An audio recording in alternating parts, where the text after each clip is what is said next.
হতাশাগ্রস্ত হয়ে বান্দা যখন কাঁদতে থাকে আর ডাকতে থাকে, ইয়া আল্লাহ, ইয়া রহমান, ইয়া রহিম, ইয়া হাইয়ু, ইয়া কাইয়ুম।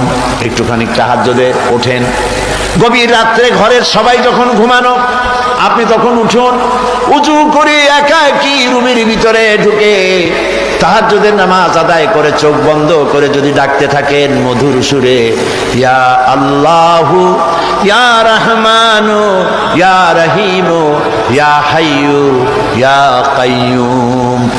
আল্লামা ইকবাল বলেছেন, দিল সে जो बात निकलती है असर रखती है पर नहीं मगर ताकते परवाज रखती है।